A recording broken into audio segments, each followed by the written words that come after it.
저녁 시간 시작하면서 우리 하나님 말씀 신약 성경 로마서 12장을 좀 함께 보겠습니다. 성경을 좀 펼치시고 12장 이 앞에는 없습니다. 여러분들 성경을 한번 펼치시기 바랍니다. 로마서 12장 15절에 있는 말씀을 좀 함께 읽고 저녁 시간을 시작하겠습니다. 15절입니다. 찾으셨지요? 함께 읽습니다. 시작. 즐거워하는 자들로 함께 즐거워하고 우는 자들로 함께 울라. 여기까지만 읽겠습니다.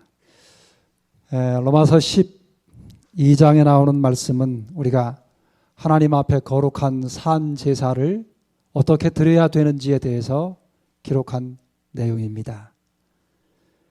그 내용 가운데 하나는 우리가 함께 즐거워하는 자들로 함께 즐거워하고 우는 자들로 함께 울라고 하는 하나가 되라고 하는 의미입니다. 한 가족이요 또 한 식구가 될 때 이와 같은 마음을 가질 수 있게 될 것입니다. 오늘 우리 교회에 슬픔을 당한 가정이 있습니다. 여러분들 슬픔을 당한 가정들의 아픔이 우리 각자의 아픔이 된다면 우리는 틀림없이 한 가족일 것입니다. 그러나 슬픔을 당한 가정의 아픔이 내 아픔이 아니라고 느껴지면 우리는 가족이 아닙니다. 오늘 우리가 하늘 가족으로 살면서 아픔을 당한 믿음의 가족들과 함께 그 아픔을 나누고 기쁨도 함께 나누고 하나 되는 한 가족이 되시면 좋겠습니다. 계속해서 저녁 시간에 공부하는 흔들림 주제에 공부하겠습니다. 이제 한 2시간, 오늘까지 한 3시간 공부하면 이제 마치게 되겠는데요.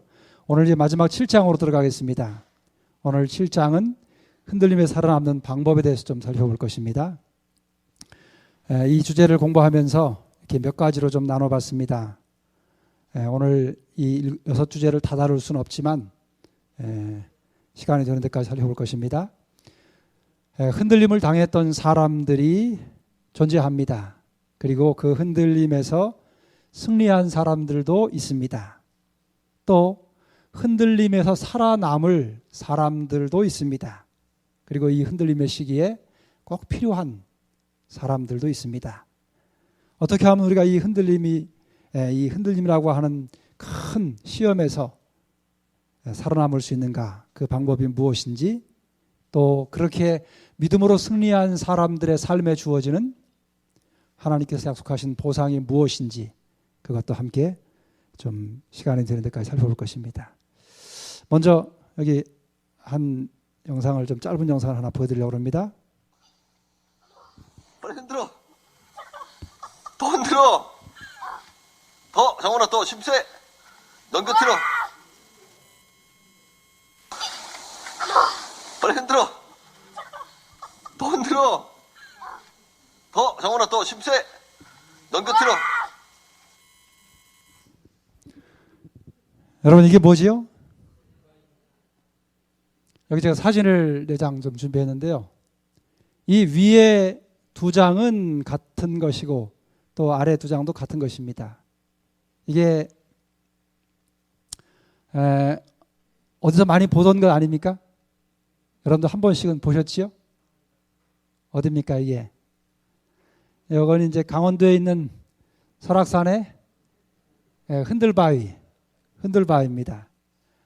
그리고 요거는 요 밑에 거는요 강진에 있는 그 주작산에 있는 흔들바위입니다. 이 흔들바위가 전국에 몇 군데가 있습니다. 이 흔들바위에 대한 그 다른 명칭들이 찾아보니까 이렇게 명칭들이 있습니다. 도랄바위라고도 하고 건들바위라고도 하고 암탑이라고도 하고 또 동석이라고도 합니다. 설악산에 있는 그 유명한 흔들바위 외에 어디 또 흔들바위가 있는가를 봤더니 이런 곳에 또 흔들바위가 또 있더라고요. 경남 김해 가면 무척산에도 흔들바위가 있고 경기도 안성 팔봉산에 가면 거기도 또 흔들바위가 있고요. 대구 팔공산에도 흔들바위 아주 큰 게 발견됐다고 그런 내용이 나왔습니다. 이 흔들바위가 만들어지는 과정을 좀 보니까요. 풍화작용, 이 바람이나 또는 비나 이런 것들로 인해서 바위가 이제 처음에 좀 네모났던 것이 점점 깎여져서 그 아랫부분이 이렇게 이제 홈이 생겨가지고 그 홈에 그 바위의 그 한 부분이 깊이 이렇게 들어가서 박혀 있는 그런 상태라고 합니다. 그래서 이 설악산 그 흔들바위 같은 경우는 100명이 가서 밀어도 흔들리기는 할지 모르지만 떨어지진 않는다는 거예요. 우리가 볼 때는 금방 넘어갈 것 같은데 그 이유가 뭐냐면 그 홈이 파인 곳에 깊이 이렇게 바위가 뿌리를 내렸기 때문에 그래서 넘어가지 않는다는 겁니다. 여러분, 저는 이 흔들바위를 보면서 무슨 생각을 했냐면 흔들리기는 하지만 넘어가진 않는 바위, 우리 성도들이 그렇게 됐으면 좋겠다는 생각이 들었습니다. 여러분 그런 생각 안 드십니까? 시시때때로 바람이 불면 흔들릴 수는 있어요. 어떻게 보면 아주 고층 빌딩은 이게 흔들리지 않으면 부러진답니다. 그래서 설계공학상으로 볼 때 흔들리도록 설계한다 그래요. 윤 집사님 맞습니까? 네. 이게 흔들리는 것은 어찌 보면 자연스러운 현상일 수 있습니다. 근데 문제는 흔들려 떨어나가지 말아야 된다는 거예요. 만일에 이 바위가 100명이 밀어가지고 흔들흔들하다 확 밀어가지고 넘어가면 그게 흔들바위겠습니까? 그거는 이름 없는 그냥 없어지는 바위지요. 근데 비록 약간의 요동은 있지만은 절대로 흔들리지 않는 바위. 그게 아마 그리스도인들의 모습이 아닐까 그런 생각이 듭니다. 진리 가운데 믿음의 뿌리가 깊이 박히면 약간 흔들릴 수는 있어요. 그러나 넘어가지는 않을 수 있는 그런 뿌리 깊은 그리스도인들의 삶을 살 수 있게 될 것이라고 생각합니다. 자, 이제 오늘 흔들림의 마지막 장인데요. 역사에서 흔들림을 당했던 사람들이 있습니다. 그 중에 한 사람을 좀 살펴보려고 합니다. 여기 한번 좀 읽어보겠습니다. 같이 읽겠습니다. 시작. 모세가 그 명대로 여호와의 앞에서 지팡이를 취하니라. 모세와 아론이 총회를 그 반석 앞에 모으고 모세가 그들에게 이르되 패역한 너희여 들으라.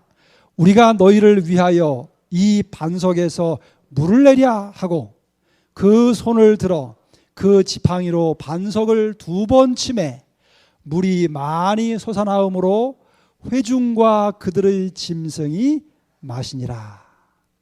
여러분이 민수기 20장의 사건은 이스라엘 백성들이 애굽에서 나와서 가나안에 들어가는데 같은 동일한 사건이 2번 발생했던 내용이 있습니다. 그 중에 이것이 2번째 사건입니다. 다시 말하면 가나안 접경까지 와가지고 물이 없어가지고 또 그 길이 험해가지고 이스라엘 백성들이 원망을 합니다. 근데 출애굽기 17장에도 보면 이와 유사한 어찌 보면 거의 같은 사건이 기록되어 있습니다. 근데 그때 하나님께서 물이 없어가지고 불평하고 원망하는 이스라엘 백성들을 대해서 모세에게 명령을 내리십니다. 뭐라고 내리시냐면 지팡이를 가지고 반석 앞에 가서 반석을 명하여 물을 내라 이렇게 말씀하셨어요. 그런데 모세가 거기 가서 말입니다. 참고 참았던 그 백성들의 그 불평과 불만에 대한 화가 분노가 밖으로 표출됐습니다. 그래서 40년 동안 잘 참았던 모세가 뭐라고 하냐면 지팡이를 가져와서 백성들 앞에서 패역한 너희여 들으라. 그러면서 분노를 발합니다. 그리고는 그 지팡이로 반석을 2번을 때립니다. 여러분, 나무 지팡이로 반석을 때리면 얼마나 때리겠습니까? 그 마른 지팡이가 부러질 정도로 때리지는 않았겠지만 너무 화가 나서 그 원망과 불평을 40년 동안 참았던 이 지상에서 가장 온유한 사람이라고 하는 모세가 화를 냈습니다. 여러분, 이 사건으로 인해서 영감에 글에 보면 뭐라고 이렇게 하냐면 이렇게 합니다. 여기 보니까요, 모세는 하나님께 대한 불신을 나타냈다. 그는 마치 여호와께서 약속하신 대로 행하지 않으실 것처럼 우리가 물을 내려고 물었다. 여호와께서는 두 형제에게 너희가 나를 믿지 아니하고 이스라엘 자손의 목전에 나의 거룩함을 나타내지 아니하였다고 말씀하셨다. 물이 끊어졌을 때에 하나님의 언약의 성취에 대한 그들의 믿음은 백성들의 불평과 반역으로 흔들림을 당했다. 모세가 40년 동안 이스라엘 백성들을 인도했습니다. 근데 여러분 40년이면 짧은 세월이 아니지요? 그것도 한두 명이 아니라 약 200만 명가량 되는 아주 대군을 인도했어요. 그것도 무슨 조직이 잘 짜 있어가지고 왕으로서 인도한 것도 아니고요. 근데 그 200만 명이 말입니다. 뭐 하던 사람들이냐면 노예 생활하던 사람이에요. 노예 생활을 하던 사람들이니까 어느 정도 강제에 아주 익숙해 있던 사람들입니다. 좋은 말로 하면 잘 듣지 않는 습성을 가지고 있던 사람들이에요. 자제력도 부족하고 화나면 그걸 참지 못하는 200만 명이나 되는 대군을 이끈 겁니다. 그러면서 얼마나 힘들었겠어요. 얼마나 많은 불평과 원망을, 조금 가다가 물이 없으면 길이 안 좋으면 원망하고 모세를 툭하면 모세를 불평하고 모세를 죽이려고 돌을 대들었던 그런 백성들을 40년 동안 이끌었어요. 그러니 모세도 사람인데요. 얼마나 그 희노애락 감정이 있는 사람일 텐데 그게 얼마나 견디기 어려웠겠어요. 견디고 참다가 40년 다 돼가지고 가나안에 탁 들어가는 그 바로 접경에 모세가 화를 냈어요. 그 분을 낸 걸 가지고 이 영감의 글은 뭐라 하면 백성들의 불평과 반역으로 흔들림을 당했다 그랬어요. 여러분, 흔들림 하면 많은 분들이 미래에 있을 어떤 큰 거대한 사건만, 예언의 어떤 큰 성취만을 생각하는 경향이 있습니다. 근데 여러분, 흔들림은 그것도 있지만 그건 많이 있는 것이 아니에요. 모세는 우리가 그토록 위대하게 생각하는 모세는 말입니다. 그의 믿음에 흔들림을 당했습니다. 근데 이 뒤에 있는 말씀이 아주 의미가 있는 말씀이 있습니다. 여러분 같이 읽어보겠습니다. 지치고부터 읽겠습니다. 시작. 지치고 낙담한 모세와 아론은 일반 백성들의 감정의 흐름을 막으려고 노력하지 않았다. 만일 그들이 스스로 하나님께 대한 확고부동한 신앙을 나타내었더라면 백성들이 이 시험을 견딜 수 있게 할 그 같은 빛으로 백성들 앞에 그 문제를 제시할 수 있었을 것이다. 저는 여러분 이 뒤에 방금 읽은 문구를 읽으면서 많은 생각을 했습니다. 모세와 아론이 그 흔들림을 당한 원인이 있습니다. 그게 뭐냐면 백성들의 이 감정의 흐름, 여기서 말하는 이 감정의 흐름은 이스라엘 백성들의 그 감정을 이야기하는데 그것은 긍정적인 것을 의미하는 게 아니에요. 40년 동안 쌓이고 대를 이어서 원망하고 불평하는 그 감정의 흐름이 계속 흘러왔어요. 그리고 가나안을 바로 앞두고 하나님께서 약속하신 그 40년의 그 언약이 다 성취되는 광경을 눈으로 보면서 그것을 언약의 성취로 깨닫지 못하고 자신들의 불편함으로만 깨닫고 원망하고 불평하는 그런 감정이 바로 이 감정의 흐름이라고 하는 의미입니다. 근데 모세와 아론이 그 감정의 부정적인 백성들의 감정의 흐름을 막으려고 노력하지 않았습니다. 왜요? 너무 지쳤어요. 너무너무 지쳐버렸어요. 그래서 하나님을 절대적으로 신뢰하고 그 물이 없어서 갈증이 온 것이 하나님이 우리를 인도하고 계시다고 하는 분명한 언약의 성취라고 하는 사실을 강조하고 그 백성들을 좀 더 믿음으로 견고하게 만들어야 되는데 그렇게 못했어요. 같이 감정에 휩쓸려 갔습니다. 원망하고 불평하는 백성들의 감정에 휩쓸려서 함께 원망하고 불평하는 일로 반응을 나타내는 것입니다. 그것 때문에 어떤 결과를 가져왔느냐? 모세와 아론이 그 흔들림을 당한 결과가 여기 나옵니다. 민수기 20장 뒤에 보면 애굽에서 나온 이스라엘 백성들 가운데 제1세대, 다시 말하면 만 20세 이상의 세대 가운데 여호수아와 갈렙 그리고 모세와 아론이라고 하는 이 4명이 남아 있었습니다. 그리고 여자로는 미리암이 남아 있었어요. 5명의 1세대의 믿음의 증인들이 이 사건이 있을 당시에 살아 있었습니다.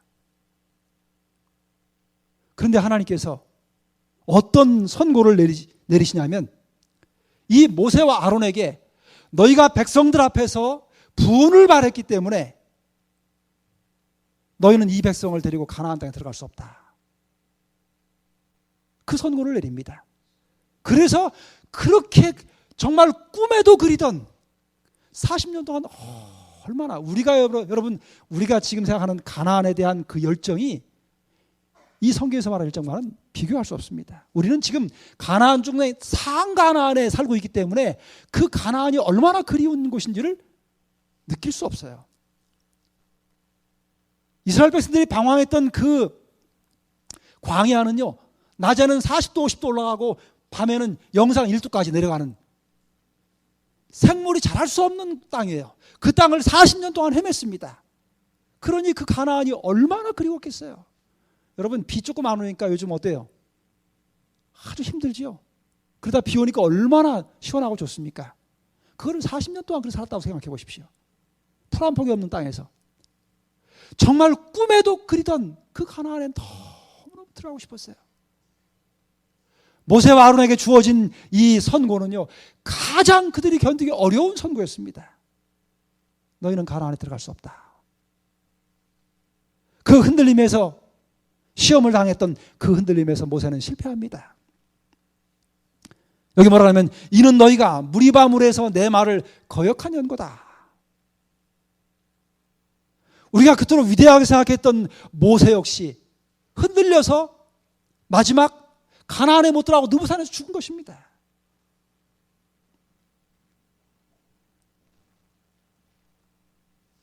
여러분, 성경의 위대한 인물들도 흔들림을 당했습니다.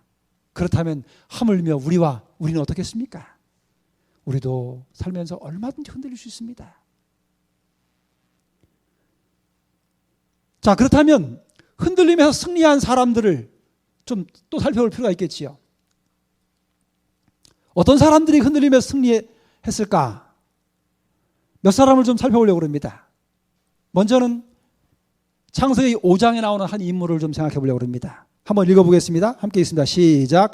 에녹은 65세에 무두셀라를 낳았고 무두셀라를 낳은 후 300년을 하나님과 동행하며 자녀를 낳았으며 그가 365세를 향수하였더라. 에녹이 하나님과 동행하더니 하나님이 그를 데려가심으로 세상에 있지 아니하였더라. 여러분, 창세기 5장의 에녹은 어떤 사람이냐면 동행의 대명사입니다. 동행. 하나님과 동행한 대표적인 사람이에요. 몇 년 동안 동행했다고요? 첫째 아들을 낳고 300년 동안 하나님과 동행했다. 그렇게 성경은 기록합니다. 근데 여러분, 에녹이 동행했다고 하는 성경의 그 단순한 표현을 영감의 글에 이렇게 기록하고 있습니다.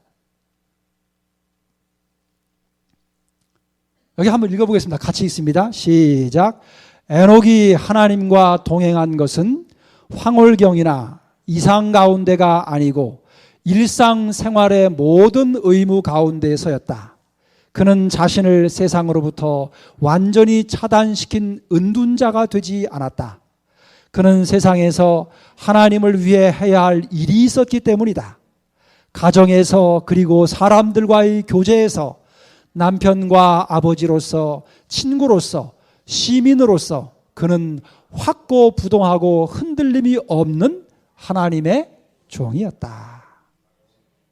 여러분, 에녹은 흔들림이 없는 사람이었습니다. 특별히 에녹을 통해서 우리가 발견해야 될 중요한 교훈은 에녹이 어디서 흔들리지 않고 살았는지를 조목조목 설명합니다. 첫째는 가정에서 그는 흔들리지 않았습니다. 여러분, 가정에서 믿음의 가장이 흔들리면 가족들이 다 흔들릴 수 있습니다. 믿음의 가장이 말씀 위에 굳게 서면 온 가족이 말씀 위에 굳게 설 수 있어요. 에녹은 가정에서 하나님의 말씀의 원칙에 굳게 서는 흔들림 없는 사람이었습니다. 그리고 인간관계에서 사람들과의 교제에서 그는 믿음의 원칙을 절대로 양보하지 않는 사람이었습니다. 그 다음에 친구로서, 여러분, 친구 따라 강남 간다고 그러지요. 친구가 어떻게 이끄냐 하는 건 참 중요합니다. 그리고 시민으로서 그는 확고부동하고 흔들림이 없는 하나님의 종이었다 그랬어요. 여러분, 이걸 다 요약하면 에녹은 일상생활에서 흔들리지 않는 승리한 대표적인 사람이라고 말할 수 있습니다. 우리 모두가 다 똑같이 에녹처럼 살아갑니다. 우리 모두 일상생활을 하며 삽니다. 그 일상생활에서 흔들리지 않는 믿음이 필요합니다. 우리는 뭔가 대단한 어떤 큰 일이 있을 때만 우리의 믿음을 지키고 흔들리지 않으면 된다고 그렇게 생각하는 경향이 없지 않아 있습니다. 여러분, 사소한 작은 것들, 소소한 우리가 행하는 날마다 반복되는 삶의 의무들, 날마다 습관적으로 행하는 일들, 이것들이 얼마나 중요한지 모릅니다. 여러분들, 가정 예배 얼마나 흔들리지 않고 잘 드리고 있습니까? 여러분, 속으로 한번 대답해 보십시오. 날마다 가정 예배를 드리는 가정 있으면 한번 마음으로 손을 들어 보십시오. 가정 예배 정말 중요합니다. 아무리 바빠도 여러분의 가족들이 아니면 부부간에라도 가정 예배를 반드시 드리셔야 돼요. 여러분, 매월마다 현관에서 안식일 아침에 첫 안식일 날 받으시는 그 기도 제목, 얼마나 기도 제목대로 기도하고 계십니까? 기도 제목대로 기도하고 계시는 분 손 내려보십시오. 다 기도하고 계시네요? 여러분들, 날마다 주어진 기도 제목, 가정 예배 때 또는 개인 기도 때 충실히 기도하시기 바랍니다. 그것이 일상생활에서 흔들리지 않고 승리하는 법입니다. 에녹처럼 일상생활에서 승리하는 우리 모든 성도님들이 되시기를 간절히 바랍니다. 자, 두 번째 승리한 사람들 보겠습니다. 두 번째는 노아입니다. 여기 창세기 6장과 그 이후에 보면 노아 홍수에 관해서 기록합니다. 여기 하나님이 노아에게 이르시되 너는 잣나무로 너를 위하여 방주를 짓되 그 안에 간들을 막고 역청으로 그 안팎에 칠하라. 노아가 그와 같이 하되 하나님이 자기에게 명하신 대로 다 준행하였더라. 여러분요, 창세기 6장만 보면 노아가 그렇게 한 게 별 특별한 것 같지 않습니다. 뭐 방주 만들려고 그래가지고 나무 잘라다가 방주 만들었네 이렇게 볼 수 있어요. 근데 여러분, 노아가 방주를 만들었던 그 시대에는 어떤 기후 조건이었냐면 여기 창세기 2장에 보면 그 기후 조건이 나옵니다.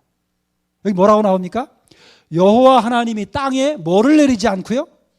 비를 내리지 아니하셨고 안개만 땅에서 올라와 온 지면을 적셨더라 그랬어요. 다시 말하면 노아 당시에는 비가 한 번도 온 적이 없는 때입니다. 우리 지금 이 시대에 불이 하늘로부터 내려온다고 하면 믿으시겠습니까? 잘 믿지 않습니다. 불이 비처럼 하늘에서 쏟아질 것이다. 그러니 그걸 위해서 뭐를 만들려고 하면 자기 재산 다 털어가지고 1년도 아니고 120년 동안 사람들의 손가락질, 조롱과 멸시를 받아가면서 한 번도 내리지 않았던 그 불비를 위해서 뭔가를 만들려고 하면 만드실 분이 이 자리에 몇 분이나 계실까요? 이 자리에 계신 분들은 다 만드실 거라고 그렇게 믿습니다. 그러시지요? 여기 답이 없습니까? 여러분, 노아가 이 일을 했다고 하는 건요, 대단한 일입니다. 정말. 이건 우리가 정말 성경을 읽기 쉽고 말하기 쉽고 설교하기 쉬워서 말을 하지요. 120년 동안 비가 한 번도 내리지 않았던, 아니 그 전에 한 번도 비가 내리지 않았던 그 시대에 120년 동안 재산 다 털어가지고 배를 그것도 산에다가 만들었다고 하는 것은요, 대단한 일입니다. 이 노아에 대해서 이렇게 기록합니다. 물은 가장 높은 산 위로 15규빗이나 높이 올랐다. 5개월이란 긴 기간 동안 그들의 배는 외관상으로는 바람과 물결에 따라 이리저리 흔들렸기 때문에 방주 안에 있던 일가족에게는 가끔 그들이 멸망당할 수밖에 없는 듯이 보였다. 그것은 참으로 고통스러운 시련이었으나 하나님의 손이 키를 잡고 계신다는 확신이 있었으므로 노아의 믿음은 뭐하지 않았다고요? 흔들리지 않았다. 방주를 건조한 땅에서, 비가 오지 않은 땅에서 120년 동안 짓는 건 졌다고 치십시다. 드디어 진짜 비가 왔어요. 하늘에 창들이 열리고 땅에 샘이 터져가지고는 물이 위에서 아래서 솟구쳐 올랐습니다. 그리고 그 물이 점점점 차가지고 가장 높은 산 위에 15규빗, 1규빗이면은 장정들 이 팔꿈치에서 손 끝까지를 한 규빗이라 그래요. 가장 높은 산보다 적어도 최소한 5m 이상은 더 물이 잠겼습니다. 완전히 물이 잠겼어요. 산이 안 보였습니다. 그러면서 얼마 동안을 보내면 5개월을 보냅니다. 근데 이 거대한 방주지만 물살이 파도가 얼마나 치는지 이게 금방 깨질 것 같은데 그 안에서 5개월을 견딥니다. 그럼에도 불구하고 노아는요, 그의 믿음이 흔들리지 않았다 그랬어요. 모든 사람이 절대로 믿지 않고 모든 사람이 멸망당한 그 상태에서 노아는 하나님께 대한 확고한 믿음이 흔들리지 않았습니다. 우리 중에 말입니다. 우리 앉아 계신 식구들 중에 예를 들자면 모두가 다 신앙을 떠났다고 치십시다. 그러면 여러분이 혼자서 이 교회 안에 남아서 하나님의 교회를 지키면서 그동안 배우고 깨달았던 진리를 붙잡고 끝까지 믿음을 지키신다고 생각을 해보십시오. 그것이 얼마나 외롭고 힘든 일일 것인지. 오늘 하나님께서는요, 우리에게 그런 믿음을 요구하십니다. 노아가 승리한 것은 가장 큰 위기 가운데서 모두가 다 그건 안 된다고, 그거는 부질없는 짓이라고, 그거는 잘못된 것이라고 그렇게 모두가 다 반대하는 그 일을 오직 한 가지 하나님의 명령을 의지해서, 하나님의 말씀을 의지해서 끝까지 흔들리지 않고 순종한 결과입니다.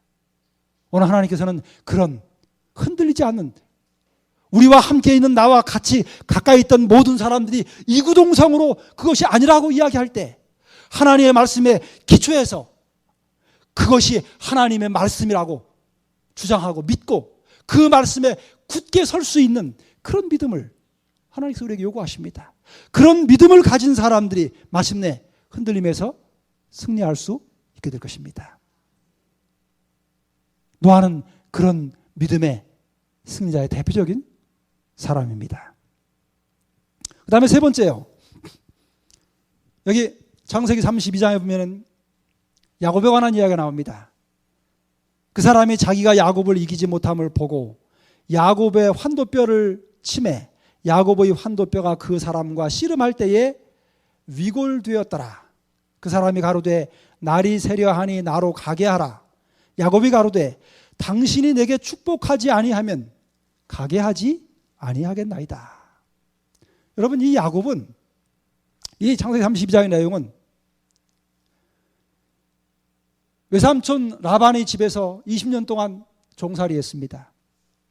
아버지와 형을 속인 죄로 야곱이 어머니가 돌아가신 것도 보지 못하고 떨어져 나서 종살이하다가 이제는 아버지가 계신 곳으로 가는데 형이 말입니다. 자기를 속이고 장자권을 빼앗은 이 동생을 죽이기 위해서 군사를 거느리고 온다는 소식을 듣게 됩니다. 자기의 그 많은 양떼들, 그 엄청난 재산들, 이제 많이 불어난 식구들, 20년 동안 어떻게 고생해서 모은 재산이고 모은 식구들인데, 얻은 식구들인데 하루아침에 형의 칼날에 다 모조리 다 죽임을 당하게 된 그 위기의 순간에 야곱은 20년 전에 지었던 자기의 죄가 기억났습니다. 그 모든 일이 자업자득이라고 하는, 내가 심은 뿌린 그 죄의 뿌리 때문에 내가 그 죄의 결과를 거둔다고 하는 깊은 양심의 가책과 더불어서 죄에 짓눌리는 그런 시간을 그 밤에 보내게 됩니다. 그때 어떤 힘 있는 사람이 와서 자기를 덜썩 잡는 것입니다. 야곱은 자기를 죽이러 온 형인 줄 알았어요. 얼마나 힘이 센지. 밤새도록 죽을 힘을 다해서 그 세력에서부터 벗어나려고 애를 씁니다. 날이 훤히 밝아오는데 나중에 보니까 자기를 죽이려고 하는 형이 아니고 천사였습니다. 그때 야곱은 그 천사에게 매달려서 내게 축복하지 아니하면 가게 하지 않겠다고 그렇게 매달립니다. 근데 여러분, 이 부분에 대해서 이렇게 기록합니다. 야곱은 고통 가운데서 천사를 굳게 붙잡고 놓아주지 않았다. 야곱이 눈물을 흘리며 간구할 때에 야곱을 시험하고 입증하기 위해 천사는 그에게 과거의 잘못을 기억하게 하며 그에게서 벗어나려고 하였다. 그와 같이 의인들도 환난의 날에 그들의 굳센 믿음과 인내력과 하나님의 능력으로 그들을 구원할 수 있는 하나님의 능력에 대한 흔들림 없는 신뢰를 나타내 보이게 될 시험과 시련을 당하게 될 것이다. 여러분이 요한계시록을 공부하면 마지막 하나님의 남은 백성들에게 찾아올 무슨 환란이 있다고 그러지요? 무슨 환란이 있다고 그러지요? 야곱의 환란이 있다고 그럽니다. 그 야곱의 환란이 뭐냐면 이것입니다. 야곱이 당한 그 환란의 속성은 다른 사람 때문에, 외부에서 오는 공격 때문에 당하는 게 아닙니다. 그 야곱의 환란의 핵심은 내가 지은 그 죄가 떠오르고 그 죄 때문에 완전히 버림을 당하는 그 두려운 엄습해오는 엄청난 죄로 말미암아 짓누르는 그 죄 때문에 당하는 환란이 야곱의 환란입니다. 여러분, 야곱은 자기가 지은 그 엄청난 죄로 인해서 자신뿐만 아니라 모든 가족과 양떼들이 다 죽게 됐다고 하는 그 엄청난 죄의 중압감 때문에 야곱은 우리가 상상할 수 없는 고통을 당한 것입니다. 그러나 야곱은 그 고통 가운데서 눈물을 흘리며 자기의 죄를 회개하는, 통회하는 마음으로 그는 끝까지 흔들리지 않고 하나님께 대한 믿음을 굳게 붙잡습니다. 여러분, 마지막 흔들림에서 승리할 하나님의 백성들도 똑같습니다. 여러분과 똑같습니다. 우리도 내 죄를 인해서 사단이 우리를 공격하고 그 죄로 인해서 고통당할 때에 그 흔들림에서 승리할 수 있는 비결은 딱 하나입니다. 우리의 눈을 들어서 내 죄를 용서하신 십자가 달으신 하나님의 어린 양이신 예수 그리스도를 바라보는 것입니다. 그리고 그분이 내 모든 죄를 대신 지고 그 죄값을 갚으시고 내 대신에 죽으셨다고 하는 그 하나님의 구원의 분명한 약속을 끝까지 믿음으로 붙잡는 것입니다. 그 일에 있어서 흔들리지 않는 견고한 믿음이 우리에게 필요합니다. 야곱은 그런 승리를 경험한 사람입니다. 여러분, 다가올 하나님의 남은 백성들에게 예언된 환난의 시기가 반드시 올 것입니다. 그 환난의 시기가 올 때에 승리하기 위하여 가장 중요한 한 가지 사실은 그것은 죄에 관한 문제라고 하는 것입니다. 아무도 다른 사람은 알지 못하는 자신만이 알고 있는, 아니 어쩌면 자기 자신도 잊어버리고 있었던 그 죄에 관한 문제가 우리를 흔들 것입니다.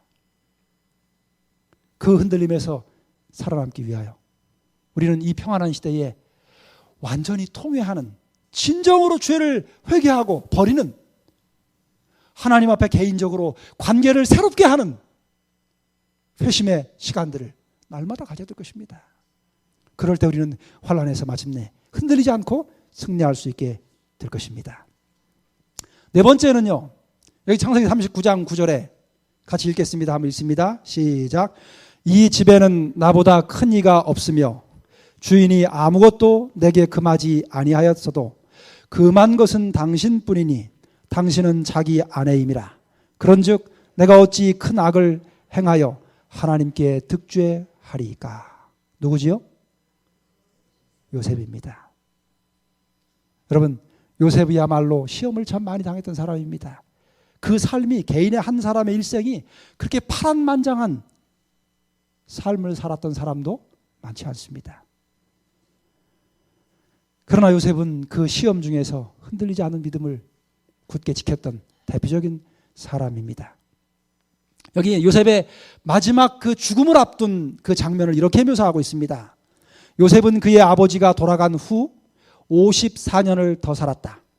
그는 살아서 에브라임의 자손 3대를 보았으며 므낫세의 아들 마길의 아들들도 요셉의 슬하에서 양육되었다.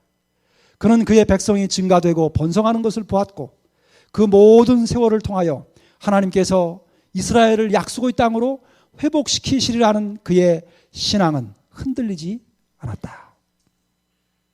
여러분, 요셉이 그 파란만장한 삶을 다 살고 마지막 정말 해피엔딩으로 그의 삶을 마칩니다. 최고의 부와 권력을 가지고 번성한 자신의 자손들을 보면서, 그리고 남부러울 것 없이 애굽에서 호화스럽게 그렇게 삶을 정말 장엄하게 마무리합니다. 그런데 그 마지막 마무리하면서 요셉은 그 부유함 때문에, 그 넉넉함 때문에, 그 풍족함 때문에 자신의 믿음이 흔들리지 아니했다고 하는 사실을 영감의 글은 기록하고 있는 것입니다. 그가 가지고 있던 믿음은 자신의 선조에게 약속하신 하나님께서 그 가나안 땅, 그 약속의 땅으로 인도하실 것이라고 하는 확고한 믿음을 가지고 오히려 그는 그의 후손들에게 마지막 유언을 합니다. 너희가 이 땅에서 나가서 하나님께서 인도하실 그 땅으로 갈 때 내 유고를 취해가지고 그 땅으로 가져가라고, 그런 마지막 유언을 남기고 그는 잠이 듭니다. 요셉은 말입니다, 시련 가운데에서도 승리한 사람이지만 그는 가장 부유하고 풍부한 가운데에서도 그의 믿음이 흔들리지 않았던 대표적인 사람입니다. 다시 말하면 그는 풍부할 때나 분핍할 때나 그는 어떤 상황에서든지 그의 믿음이 흔들리지 않고 한결같은 그런 믿음을 가지고 승리했던 사람이라고 하는 사실입니다. 여러분, 지금 사시는 게 어떠십니까? 여러분의 삶의 환경이 어떠십니까? 넉넉하고 만족하십니까? 지나간 과거에 정말 속된 표현으로 찢어지게 가난할 만큼 고통스러웠던 시절이 혹 있으셨습니까? 그때가 기억나십니까? 그때에 비해서 지금 사시는 것이 훨씬 더 부드럽고 나으십니까? 그렇다면 여러분의 믿음은 어떠십니까? 여러분이 시련과 어려울 때에 하나님만을 전적으로 붙잡고 신뢰했던 그 믿음과 오늘 좀 부유하거나 좀 넉넉해진 상태에서 여러분의 믿음의 상태는 어떠십니까? 변함이 없으시다면 참으로 다행스럽고 감사한 일입니다. 그러나 혹시 그때와 다른 믿음이 더 연약해지거나 느슨해졌다면 흔들림에서 떨어져 나가지 않도록 승리할 수 있도록 여러분의 믿음의 허리띠를 다시 한번 동여맬 필요가 있음을 깨닫게 되시기를 간절히 바랍니다. 오늘 요셉은 그야말로 그의 삶 전체를 통해서 시작부터 마지막까지 그는 끝까지 믿음을 지키고 흔들림에서 승리한 삶을 살았던 사람입니다. 우리도 요셉처럼 그렇게 삶을 마치는 마지막 지점에서까지라도 그 믿음의 아름다운 유언을 남길 수 있는 우리 모두가 되시기를 간절히 바랍니다. 다섯 번째는 히브리 11장에 나오는 한 인물입니다. 믿음으로 모세는 장성하여 바로의 공주의 아들이라 칭함을 거절하고 도리어 하나님의 백성과 함께 고난받기를 잠시 죄악의 낙을 누리는 것보다 더 좋아하고 그리스도를 위하여 받는 능욕을 애굽의 모든 보화보다 더 큰 재물로 여겼으니 이는 상주심을 바라봄이라.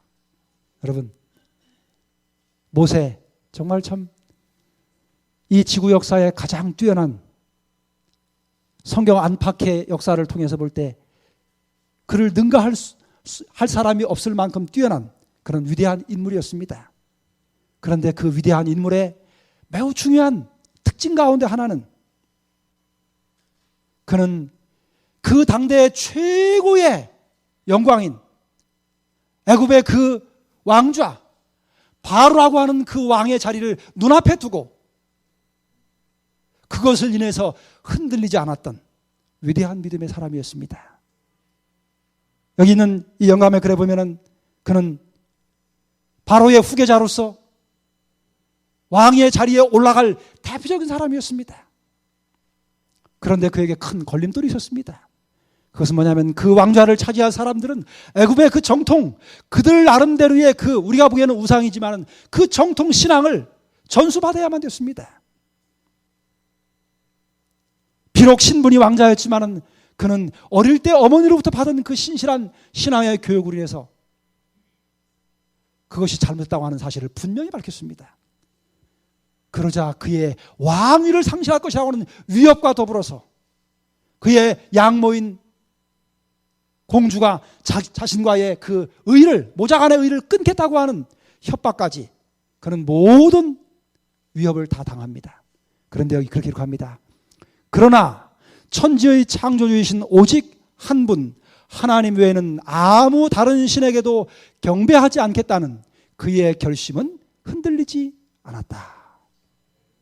여러분, 혹 우리 중에 말입니다. 어느 날 어떤 사람이 여러분에게 와서 수십억 또는 수백억의 돈을 갖다 놓고 통장을 하나 넘기면서 내가 당신 이것을 줄 테니 당신 우리 교회로 오시오 라고 그렇게 요구한다면 여러분의 신앙과 다른, 여러분이 걸어온 그 신앙과 다른 쪽에서 다른 신앙을 하도록 그렇게 요청하신다면 어떻게 하시겠습니까? 당연히 안 갈 거라고 생각하시지요. 지금은 그럴 것입니다. 근데 여러분의 눈앞에 그 엄청난 재물이 눈앞에 딱 있다고 한다면 아마도 많은 분들이 마음이 달라질 수 있을지 모르겠습니다. 여러분, 모세는 눈에 보이는 어떤 세상적인 재물과 세상의 물질로 인해서 세상의 영예를 인해서 그의 믿음이 흔들리지 않았던 사람입니다.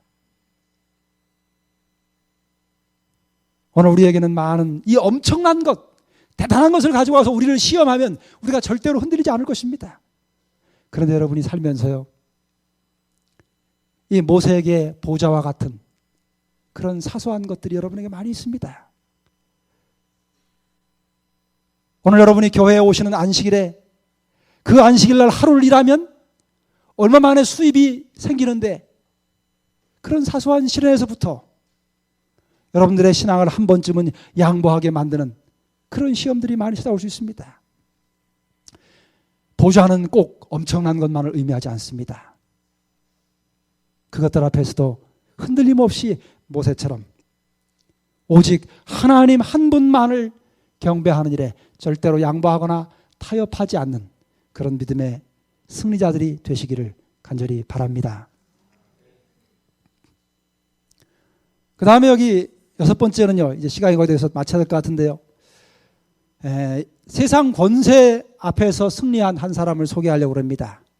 다니엘입니다. 다니엘 3장과 6장에 보면 그 유명한 말씀이 나옵니다.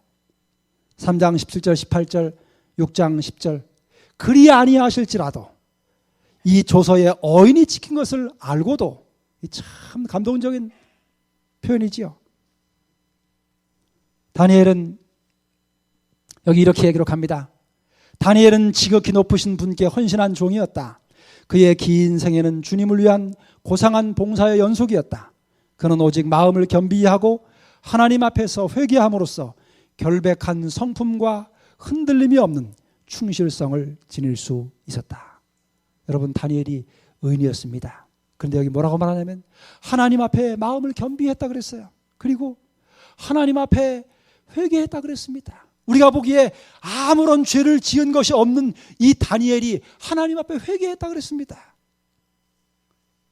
그 회개와 겸손함을 통해서 그의 믿음이 흔들리지 않았습니다. 우리 중에 완전한 사람은 아무도 없습니다.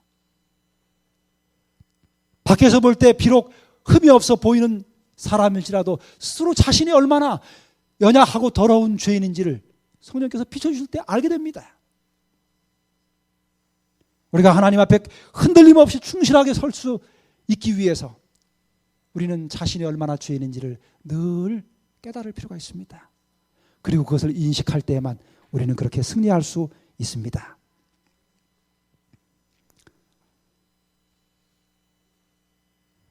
넘어가겠습니다. 시간이 받은 말씀입니다. 여기 마지막으로 하나를 보고 마치겠습니다.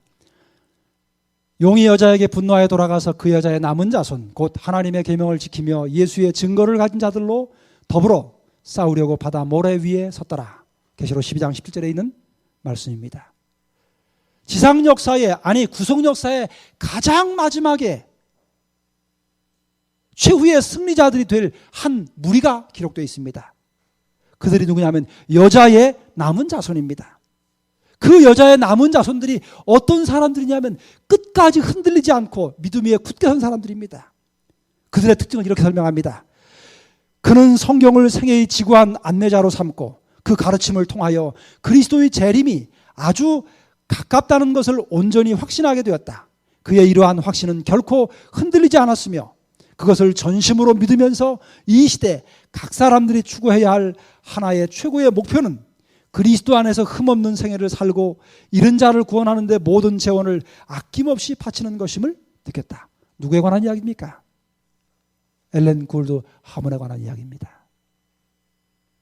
17세의 연약한 여인으로 재림운동에 참여했다가 하나님의 성령의 감동하심 하에 근 70년을 살면서 2000번 이상 하나님의 특별한 계시를 받았던 마지막 최후에 성경에 기록한 남은 자손, 하나님께서 그 남은 자손의 특징으로 말씀하신 예수의 증거를 주시는 통로로 도구로 삼으신 한 여인에 관한 이야기입니다. 여러분, 엘렌 굴드 하몬은 성경을 그 생애의 가장 최고의 안내자로 삼았습니다. 그리고 그 성경에 약속한 예수 그리스도께서 재림하신다고 하는 그 재림의 소망을 한시도 잊어버리지 않았습니다. 그리고 그 믿음을 지키는 일에 그녀는 끝까지 흔들림 없는 믿음의 삶을 살았습니다.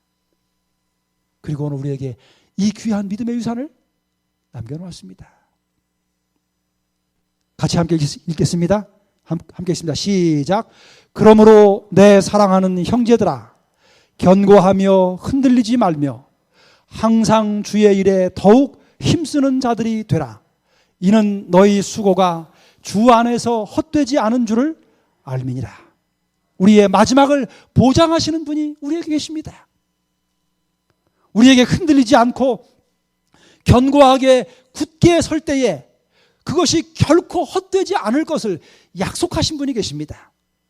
여러분, 흔들림 없는 믿음을 굳게 지키십시오.